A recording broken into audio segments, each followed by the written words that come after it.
Got it. All right. Thanks everyone for joining us tonight. We're really excited to launch our Every District Accountable Good Government for Mass pledge. We're working on getting that to roll off the tongue.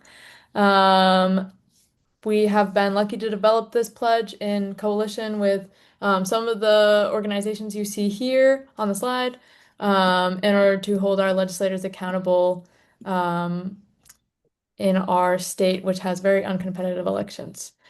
So I'll just start off by saying who we are. We're Act on Mass. We're taking the lead on this pledge, although it's been, developed in concert with many different organizations. We're a 501(c)(4) nonprofit that was founded in 2018, and our mission is strengthening democracy here in Massachusetts by recentering constituent voices in the lawmaking process.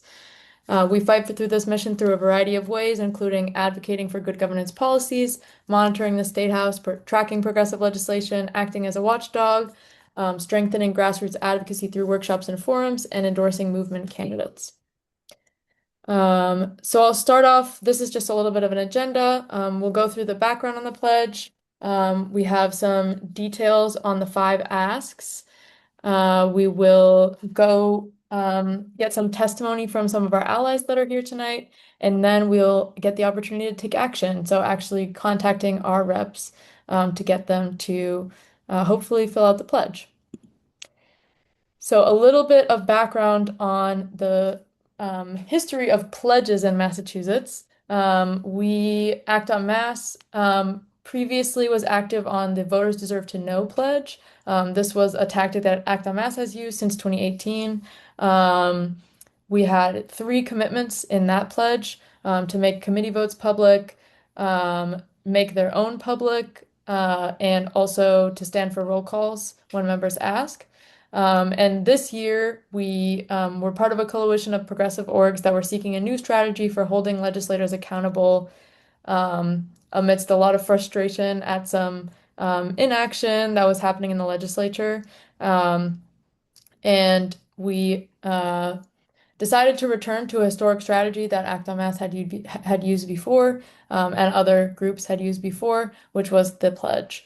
So we updated some of the asks because our organizing was successful, and some of the things that were part of the original pledge have now been made rules in the legislature, although they don't always hold on to those.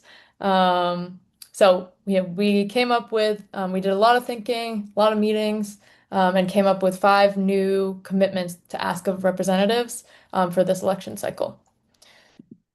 Just want to mention some of the organizations behind the pledge.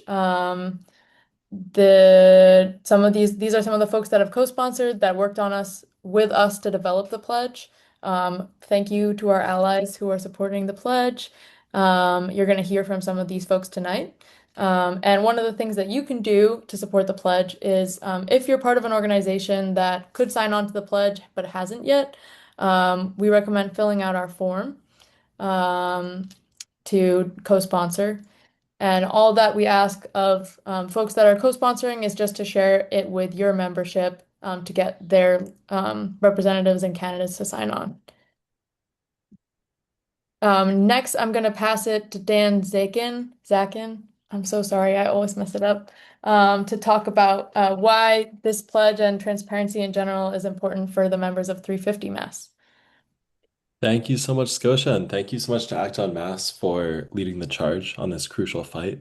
I'm Dan. I'm the legislative manager with 350 Mass, a statewide climate action network, and our members are proud to endorse this pledge and stand with Act on Mass in the fight for transparency.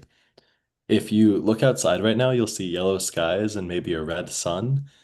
The air quality in Boston tomorrow is very likely going to hit as high as 184. It's normally around 30 to 35, and under 50 is the healthy range. So that's almost 4 times the healthy amount of particulates that we want in our air that we're breathing in that's choking our communities. And that's coming straight from climate crisis fueled fires in Canada that have now become a yearly occurrence where the sky is turning yellow or orange, the sun is getting blotted out, and the climate crisis is here. And at the same time, the energy crisis is driving bills through the roof. We need urgent action on both, but Massachusetts is lagging largely based on the Beacon Hill power structure and the corporate influence that's concealed by opaque governance. We have the climate solutions we need, but we lack the political will to drive through top-down governance on Beacon Hill. And this pledge will start to break that down to share power amongst the constituents, amongst the communities of Massachusetts, so that we decide what lives and dies in the legislature, not the Senate president, not the speaker, not some committee chair who's being paid way more than they're actually working.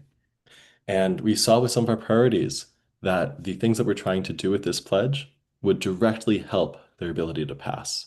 So one of the elements of the pledge is demanding that legislators promise to vote in support of bills that they co-sponsor. And on one of our biggest priorities, the Make Polluters Pay bill, which would make the biggest oil and gas companies pay billions for climate damages, we saw firsthand legislators who co-sponsored the bill and then turned around and voted to send it to study when it actually came down to it. And that's infuriating. It's a huge betrayal. And we need them to have a higher standard set. This pledge is an important way that we do it. We also saw legislators straight up refuse to meet with their constituents, say, oh, I don't have power over that. Leadership decides all of that. And the elements of the pledge around holding town halls about being public and transparent and open with your constituents about where you stand will make a huge difference in our ability to advocate to Beacon Hill. And we have so much left to win this session. We have an action hour coming up on the 21st with our Mass Power Forward Coalition, the biggest grassroots statewide coalition in Massachusetts for climate. And we have days of action planned for the last week of session leading up to July 31st around holding utilities accountable, ending our reliance on dirty, expensive gas, building clean energy for everyone, and regulating AI data centers. And we're going to get these major wins with your help. I'll put a link in the chat for how you can help. But these wins will continue to be incremental until we break this brutal power structure that keeps us choking on dirty air. So I hope you'll join us next Tuesday on the 21st. I'll put the link in the chat to sign up. And again, really, really grateful to Act on Mass and all the groups that made this possible. We are in this fight together and we only win when we hold together and push our legislators to be better. So thank you all so much and solidarity. Thank you, Dan. That was so wonderful. And such a great framing to get into the actual points of the pledge. So you've heard from Scotia a little bit about history, and from Dan on why it's so important that these 5 common sense, good lawmaking practices are more commonplace among our legislature. So you might be thinking, what are the 5? Just got to it. What's the 5 points? So the first one is I will vote in favor of bills that I've co-sponsored on committee and floor votes. The second one is I will host at least 2 in-person constituent town halls per year in my district. The third one is I will support legislation to provide public funding for elections. The fourth one is I will vote to reinstate, vote to reinstate 8-year term limits for the Speaker and the Senate President. And the last one is I will uphold the will of the voters on the following ballot initiatives: public records and same-day voter registration. And the preamble to the pledge is, let's go ahead and read it because I also think it's well said. I, as an elected representative, believe in a strong democracy, accountable government, and an active voter engagement. Therefore, I pledge to do 1, 2, 3, 4, and 5. So I'd love to get into a little bit more what these actually mean in practice. So the first one, when I talk to people about the pledge, this one usually makes them laugh because it seems like it should be obvious that if you co-sponsor a bill, you will vote favorably on the bill. But like Dan said, there are unfortunately, well-documented times where, a legislator, in order to curry favor with their constituents, will say and run in their campaign on being a champion for whatever issue, whether that be climate or housing or transportation or healthcare. And they'll say, I'm such a champion for this issue, I'm willing to co-sponsor a bill. That's one of the main asks that grassroots groups have when they talk to their legislator about any given issue. And then behind closed doors, they'll say to their fellow legislators, the speaker doesn't want that to pass, so I wouldn't touch that bill with a 10-foot pole. So yeah, this again, like simple organizing tactic would supercharge our organizing efforts, connect people with their legislator, and make co-sponsorship in general more meaningful. Cool. The second one is host at least 2 in-person constituent town halls per year in your district. It's crazy to me that this isn't already the standard, given how Massachusetts does not have particularly competitive elections compared to other states in the country. State legislators need to be hearing from us in person. It's the best way to hold them accountable to making the changes that they ran on, if they're not going to face competition at the ballot box. Number 3, support legislation to provide public funding for elections. So this point was modeled after states like New York. Speaking, of having non-competitive elections, the pledge is all about freeing up rank and file legislators from both pressure from leadership and also pressure from corporate donors. In New York State, small donations are matched by the state at different rates, depending on what the office is. For example, New York City donations are matched 8-1. And, that does a lot to get candidates in that may not have the backing of leadership or like always vote in favor of major corporate donors.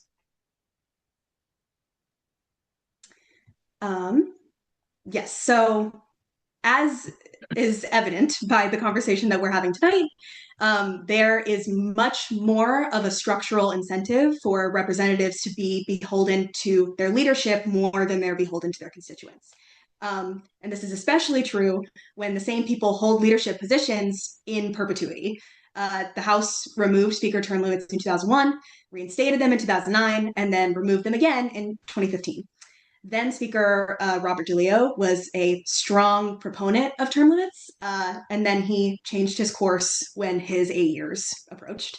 In the Senate, 8-year term limits were in place until the 1990s, and the 2023 vote to repeal this term limit will allow President Karen Spilka to serve beyond her 8-year tenure, which would, be this July, this month. Term limits are a tried and true democratic safeguard to present the consolidation of power like we have here in our state legislature. This one is pretty self-explanatory. I will uphold the will of the voters on public records law and election day voting ballot questions. There's a history in Massachusetts of voters approving questions that are related to good government, and those issues later being undermined by the legislature. 2 examples that I've included here are the Clean Elections Ballot Initiative and the audit. Voters in Massachusetts have shown time and time again at the ballot box that transparency and accountability is important to us. It's something that we care about, and we deserve legislators that will go on the record to say that they will comply with the reform ballot initiatives that we pass. So yeah, that's a lot of information all at once. So I'll take a quick pause, ask if anybody has any questions or anything that I or the other transparency advocates on this call can clarify.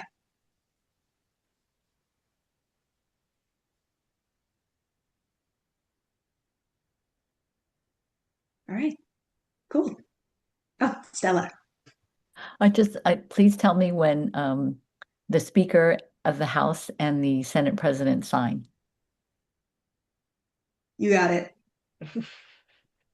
And then it looks like someone asked in the chat, does the audit fall under the 5th pledge? Scotia, do you want to speak to that one? Yeah, so we decided to focus this one on the ballot campaigns that are for this cycle, but it was inspired by the experience of the audit and other questions, including clean elections. So we wouldn't need, number 3 here if the will of the voters had been upheld on that question, which was a while ago now, but passed in 1998 and then was repealed by the legislature in 2003. So it falls in the spirit for sure. But we wanted to make sure to focus on the two that are on the ballot this year because defending those will be, we think, a major focus for transparency groups in the first few months of the next legislative session.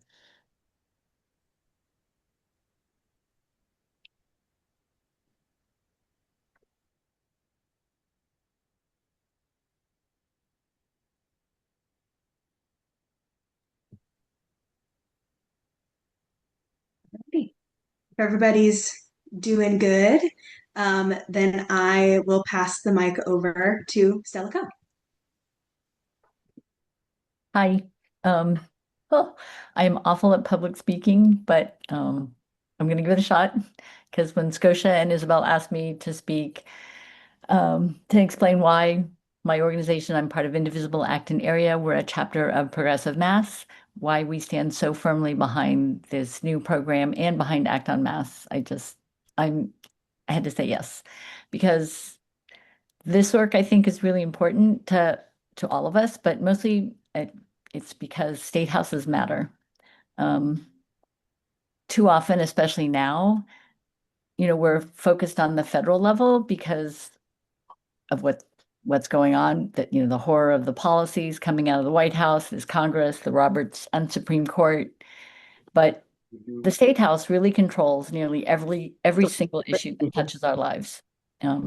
They decide what books our kids can read, for education. They write the rules on energy and climate policy.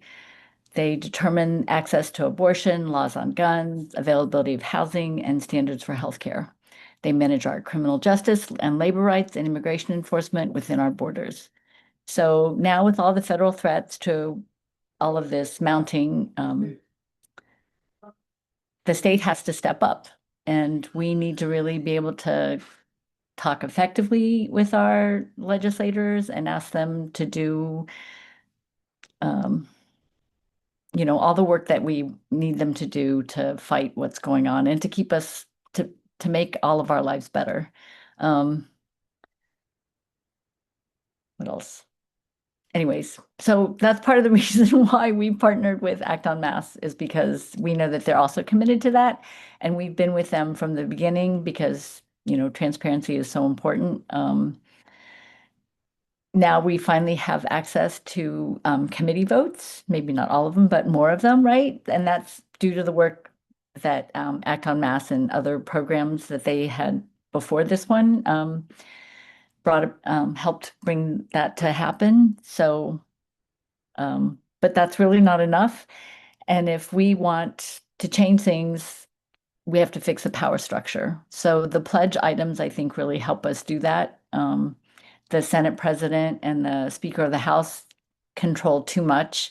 They appoint, all this, they appoint committee chairs, they dole out significant stipends, they control elected officials' staff, all that good stuff. And so our legislators, because I think we're going to go with, they want to do the right thing, but they also want to get those good jobs and the stipends. So we think that if we had term limits for those leadership positions, our legislators, maybe even our own legislator, would become Speaker of the House or Senate President for a period of time, and we would get new ideas and fresh perspectives. Anyways, so please help get your legislators to sign on to the pledge. Imagine how much easier our work would be if you could go in and make an ask, have a good discussion with your legislator, and know that they were going to, if they said, yes, I'm going to sign on to that they'd actually vote for it, that they would not be afraid to vote against the Speaker or the Senate President. And we could have a better Commonwealth. Anyways, state houses matter. Please join me in getting your folks to sign the pledge. Thank you, Stella. That was so brilliantly said.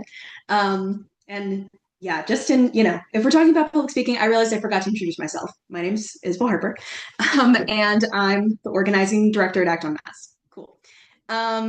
So I would now love to pass it over to Jonathan Cohn. Okay, I'll come on camera. Hello, my name's Jonathan Cohen, Policy Director with Progressive Mass. Thank you to Act on Mass for hosting, and thank you to everybody joining here. A few quick thoughts that came to mind during this. One thing that's always a useful perspective is whenever there's some type of law or rule or regulation, it comes about because of something having been violated in the past. And so I was thinking about that in terms of like, how did they set it on the list? The list comes from actually the observation of practice. If we're asking people to commit to something, it comes from what things of good standard practice are either being broken, have been done and repealed, are being modeled elsewhere and not here. And thought that was just a kind of a good opening frame to that. Another just kind of opening comment, one thing that was exciting at the start of the session is that we were able to win some significant new changes to how the legislature operates. So I want to say if you were involved in that push at all, whether that was just bothering your legislators a few times, or if you spent years bothering them, raise your hand. Right? So that took real effort. And I think it's something that with any type of grassroots work, it's basically years of people like hammering on their legislators, and then suddenly their legislators after a long time thinking, oh, this is a good idea that we as legislators came up with ourselves to do. Right? So it's important to own the credit for that as activists and advocates. And we have seen benefits of the stuff that we won. And I think that like with committee votes being public is a good example of that because of how the availability of public committee votes has been useful to some activists in this session, particularly in helping to stop the House's like the terrible energy bill that the House was going to pass in December, when you can see if there are openings and some things aren't unanimous, you can then pry open those divisions more and organize to block things or push other things forward. And with that, knowing that we won things at the start of the session, it's important to one, keep them honest, right? But two, to continue to demand more of our legislators, and the things that we're demanding here should be basic, as I think many others have noted. Uh, like following what happens on the ballot on basic when it comes to measures about trying to make our democracy stronger and our legislature more accountable. With the discussion of public financing, which ties into that, I don't know how many people. I can't say I observed firsthand. I didn't live in Massachusetts yet. I don't have any observed firsthand the saga of public financing in Massachusetts. But that's something that if you're now watching the audit saga, the public financing saga is very much so a prelude to that. We're back in the 90s. As noted before, the Clean Elections Law passed. The legislature did not want to fund it. There's like, and the story got absurd with cases of, let's say, judges saying that the state house needed to sell like furniture in different legislators' offices in order to fund it, where you had, I think, one of the high-ranking legislators was like, fine, I'll put all of my furniture in the hallway of the legislature. Find what you want to sell off to fund this. And it got almost to that level of spectacle because of how much they simply did not want to have a more level playing field in elections. And so we've seen that again with all of kind of the ongoing audit fight. And we know that if we're able to win important things like the expansion of the public records law, which the legislature has not been amenable to over the years, or to something like same-day registration, which the Senate has supported and the House has always been resistant. We want clear commitments that when the voters say yes, and I'm confident that the voters will say yes, that will mean something, right? That they will not try to mess with them, that they will uphold what the voters clearly say, rather than create a whole bunch of drama for us. At the same time, when it comes to basic legislative accountability, like many of us have the experience of emailing legislators and feel like we're sending things into a black hole, right? Some people are blessed with legislators who will respond, and some are cursed, I guess, with legislators who simply do not believe that responding to people is part of their job, or really that anything is part of their job, other than showing up and voting how the speaker tells them, or like not showing up and still voting how the speaker tells them. And the importance with some things like town halls and actually having to be present and hear from your constituents is so key. It gives the opportunity for constituents to actually hear the issues that other people are bringing up, and you to actually commit to block as a legislator to blocking off time to say, I care enough to hear from you, rather than like that. Maybe it's hard for you to get to the state house in the middle of the day, or the like 10 a.m. at the senior center office hours won't work for you because of your commitments, right? That it's like we want to actually hear from you in an organized and consistent and more than just once a year fashion that is not just the legislator talking at their constituents about what they did, but actually wanting to hear back from them about what the community feels. And it is another quick point. When it comes to term limits, I feel like that goes again to my comment before about things that happen and then they get repealed, because both of our chambers did have term limits for legislative positions, or sorry, for the leadership positions of the speaker and Senate president. And the term limits for the speaker actually were part of how prior speaker Bob DeLeo won office, because he did have controversy around him at the time and made that as a commitment to allay concerns and say, I won't be here forever. And as soon as he hit the term limits, they feel fun. And it's something that, in my mind, is always a critical thing of whenever you have a position that concentrates power too much, there should be a limit to it. Because like as I jokingly quoted recently, to quote a wise sage known as Beyonce, like the line, "Don't you ever for a second get to sit thinking you're irreplaceable," right? None of these people are irreplaceable in their work, right? They're all democratically elected by the same, like representing districts of the same size. And although some of them we like better than others because that they have better expertise and they have better values, and those things shape whom I want to see in different positions of leadership, their basis for power should all come from the same source of the districts that elected them. And that means that no one person really needs to be holding one position for over a decade as it comes to be, or even close to that, or even close to that, right? That you can cycle that out, you get new perspectives, in, you get different leadership styles. You don't, if you're somebody who's fallen out of favor for like the speaker, senate president, you're not cursed forever, because there will be another one. And it helps to decentralize the power when the overconcentration of power always slows everything down, in a non-deliberative as opposed to a deliberative way. So that's why I'm happy to see these. They're good things. They're good things to, as the name says, kind of keep elected officials accountable, to remind them that they're ultimately there to serve us. That's how they got elected. That the people in their district are their boss, not the people above them in the state house. And I'll hand the mic back. Thank you, John. I love how we can always count on you for a cheeky quote.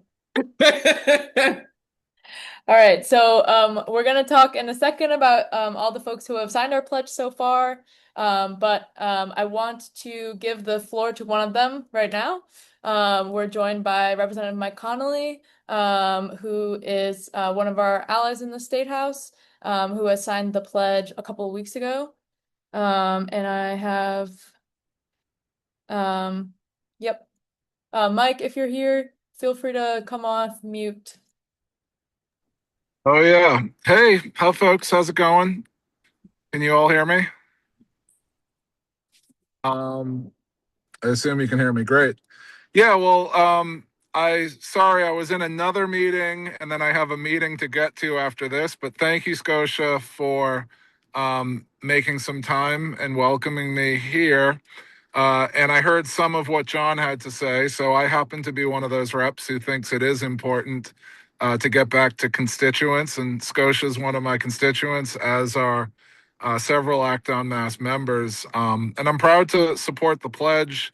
I've been proud to be fighting for transparency throughout my entire tenure in the legislature.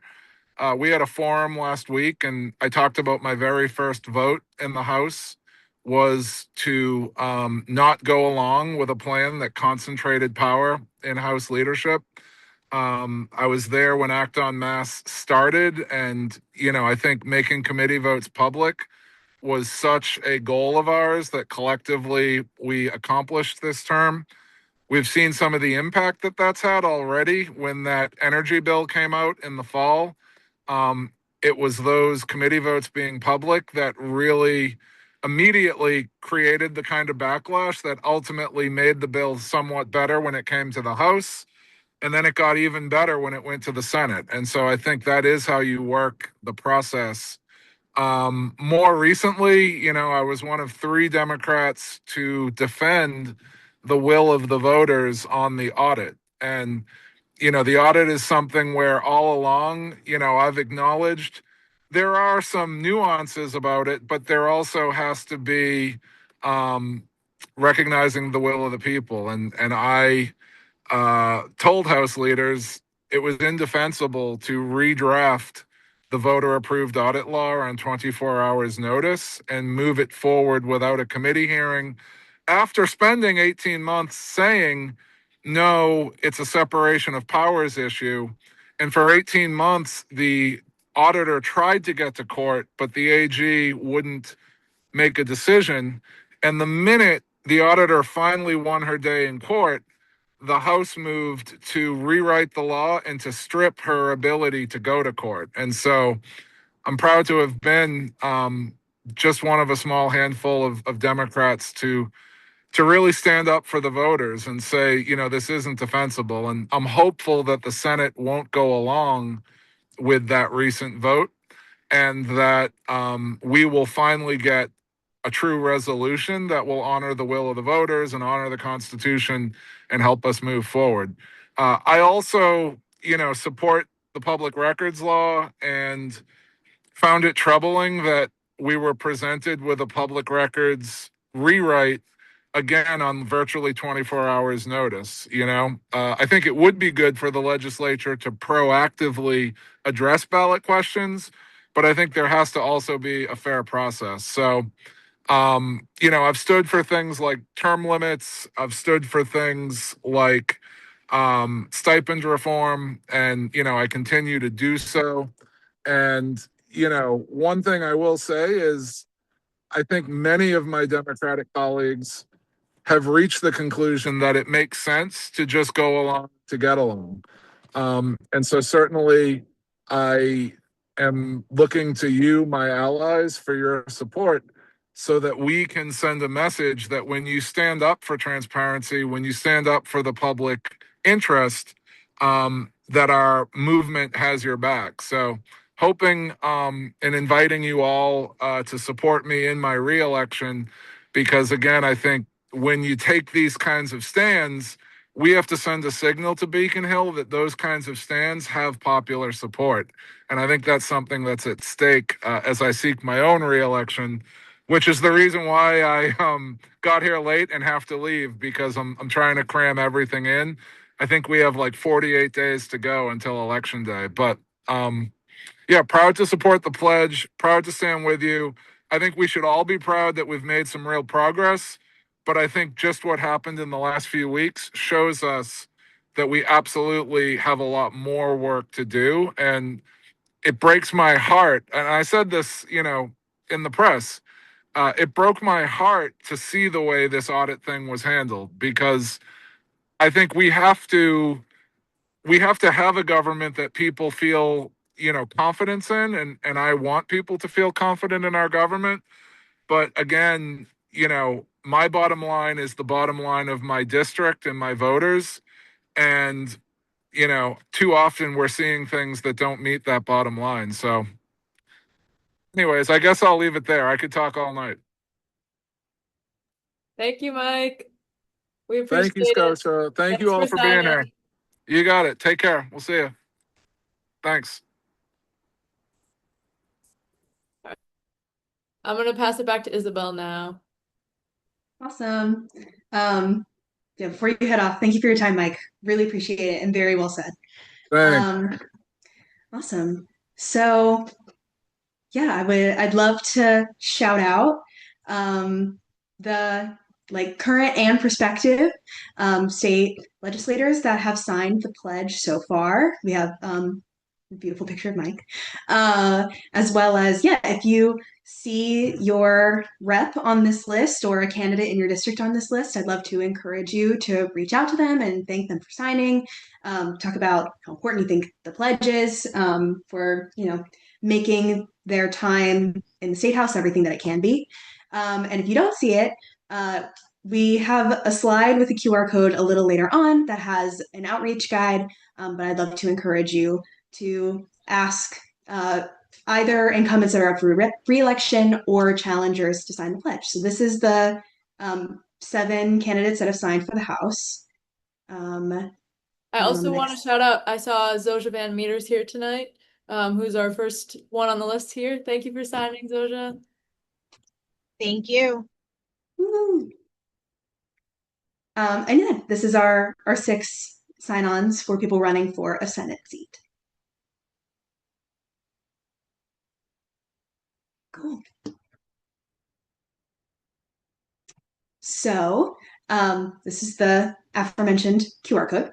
Yeah, and it's got an in-depth summary of each ask in the pledge. So, when you talk to your legislator about it, the reasoning behind each of the points.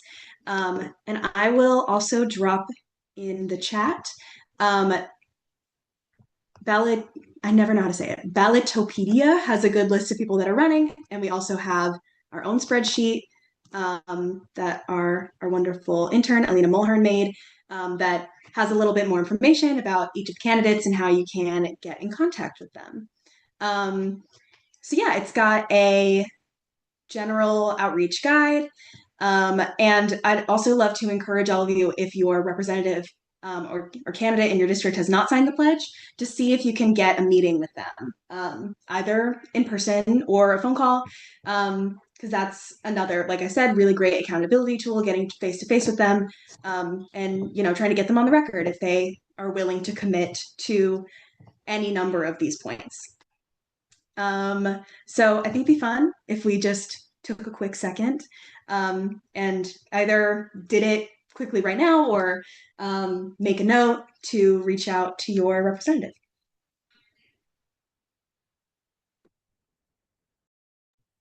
I'm gonna just put up the page of folks that have signed again. And I'll drop the Senate ones in the chat. Actually, Isabel, can you do that? Yep. Thanks.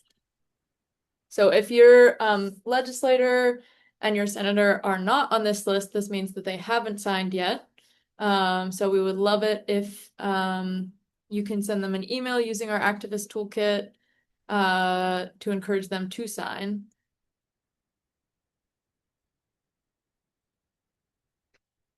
It's fun because we've got a couple where we have multiple candidates who have signed.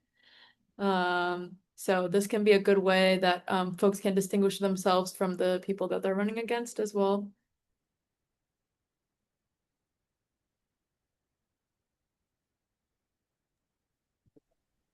While you guys are hopefully all sending emails quickly, I will just mention that our goal is to have one candidate sign on in a race in every Senate district in Massachusetts.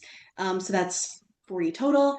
And there's a reason that every district accountable is in our pledge, and it's because it takes every district to have a better culture in the state house. And yeah, transparency touches every issue, and voters across the whole state have shown that it's important to them. So we want to, spread the love as much as possible. Yeah. Isabel, can you drop the link to the action toolkit as well? Yes, I can. All right. I think we'll just take 3 minutes now. As Mike said, he's my rep, but I'm gonna email my senator.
That feels like an email's worth of time for me.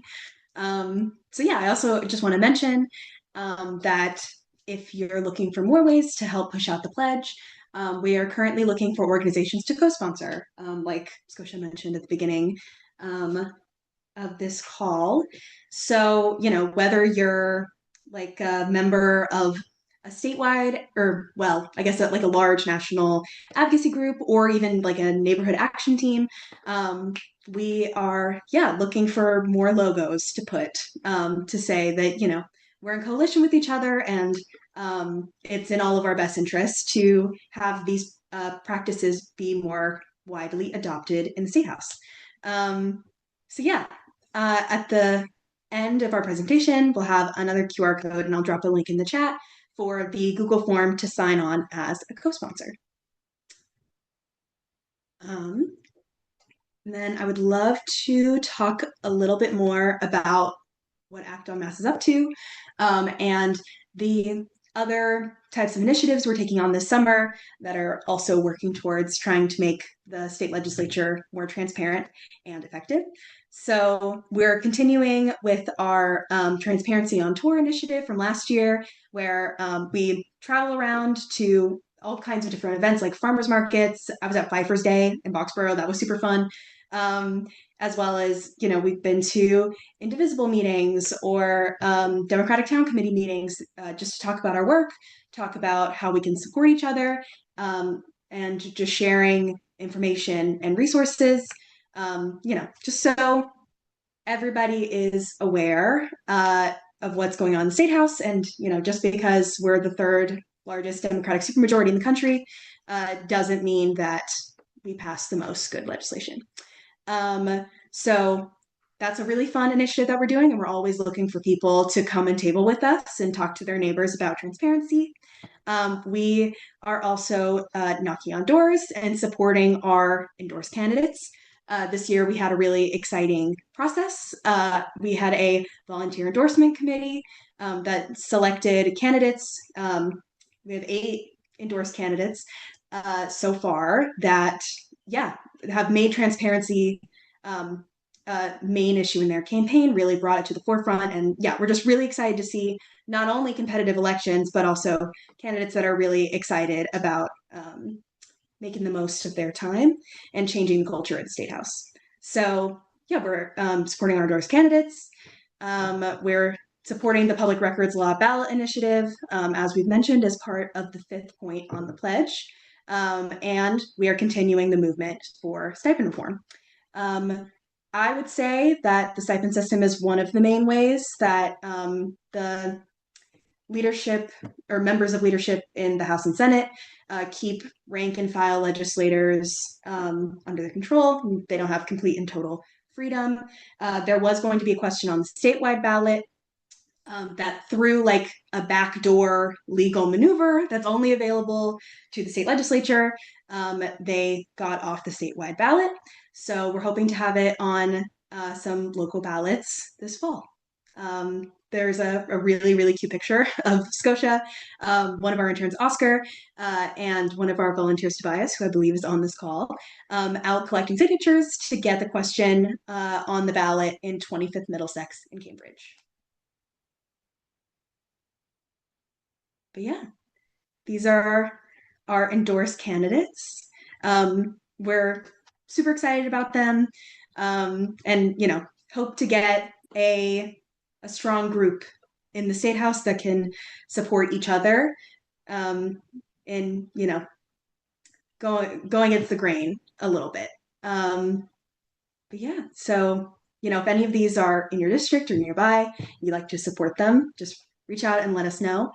And otherwise, in terms of the pledge itself, here is the QR code to co-sponsor as an organization. And then I also have the QR code there for representatives to sign. So you can scan that and then share that link with your rep when you ask them to sign the pledge. I can pass it over to Scotia to finish us off.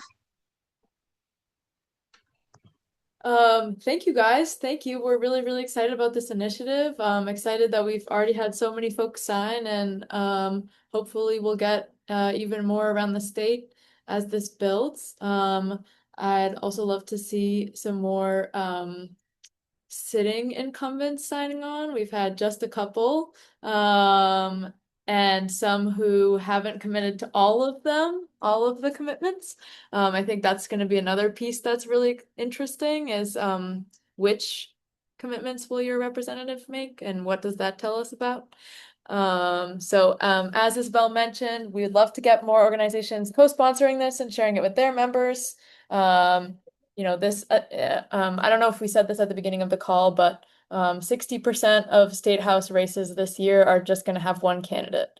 So to not have that, crucial step at accountability of, having to really earn their seat, we need initiatives like this to make sure that we can hold folks accountable, even if they don't have a competitive race.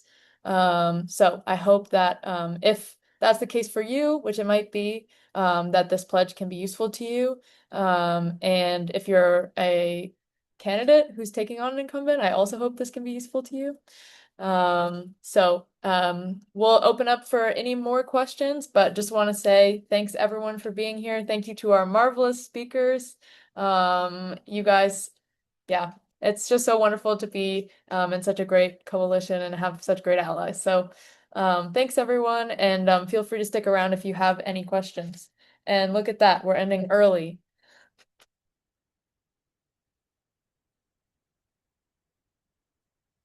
That's because you run a tight ship. You know it. Do you want to send those links in the chat as well? Yes, I sent the co-sponsor sign on, and I will send the sign on link.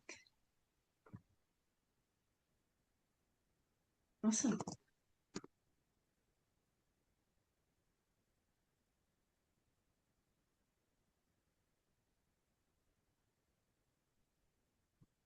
All right. Thank you, everyone. Thank you guys. Have a good night. Thanks. Bye. Bye.